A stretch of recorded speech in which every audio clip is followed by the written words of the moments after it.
માનનીય ગૃહમંત્રીશ્રીની પ્રેરણાથી invincible NGO દ્વારા નો ડ્રગ્સ કેમ્પેન અંતર્ગત 17 થી 26 જાન્યુઆરી વચ્ચે ગુજરાતમાં સાયકલ તથા બાઇક રેલીનું આયોજન કરવા જઈ રહેવામાં આવે છે. ઇન્વિન્સિબલ એનજીઓ દ્વારા આ દરમિયાન ગુજરાતના મોટા 12 શહેરોમાં 75,000થી વધુ યુવાનોને ડ્રગ્સના નકારાત્મક અસરો વિશે માહિતગાર કરવામાં આવશે.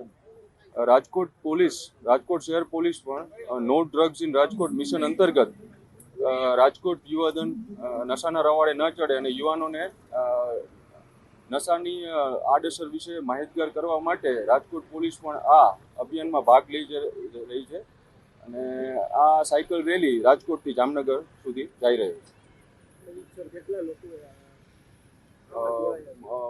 બસ મોર દેન 200 પોલીસમેન આમાં જોડાયા છે. દિવ્યેશ અઘારા રાજકોટ સાયકલ ક્લબમાંથી છું અને નો ડ્રગ્સના કેમ્પેઇનમાં જે ઇન્વિઝિબલ સંસ્થામાંથી સાયકલિસ્ટ અમદાવાદથી સ્ટાર્ટ થઈ અને રાજકોટ સુરેન્દ્રનગરથી રાજકોટ આવ્યા છે. રાજકોટથી જામનગર જશે, જામનગરથી કાઠિયાવાડમાં ફરી અને પાછા અમદાવાદ જવાના છે. આ સાયકલનો અત્યારે રૂટ છે રાજકોટ સાયકલ ક્લબ છે એ આ ઇન્વિઝિબલ સંસ્થામાંથી આવેલા લોકોને જે સાયકલિસ્ટને અને બાઇકર્સને સાથે ખંડેરી સ્ટેડિયમ અને ખંડેરી સ્ટેડિયમથી આગળ જામનગર રોડ ઉપર સુધી વડાવા જવાના છે. અંદાજિત કેટલા લોકોએ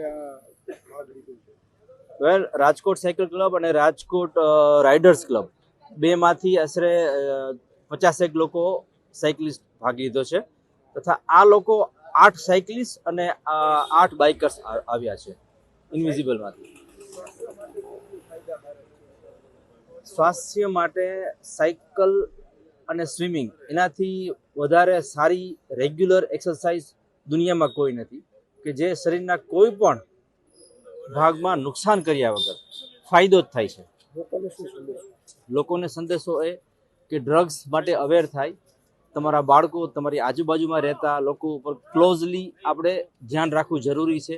ક્યાંય પણ જો એવું લાગે કે ડ્રગ્સ એડિક્ટ થઈ ગયા છે, અત્યારે ડ્રગ્સનું દૂષણ દિવસે ને દિવસે જે આપણા સમાજમાં, ભદ્ર સમાજમાં, લોઅર ક્લાસમાં દરેક જગ્યાએ વધી રહ્યું છે, એમાં લોકોને અવેર કરવાની જરૂર છે.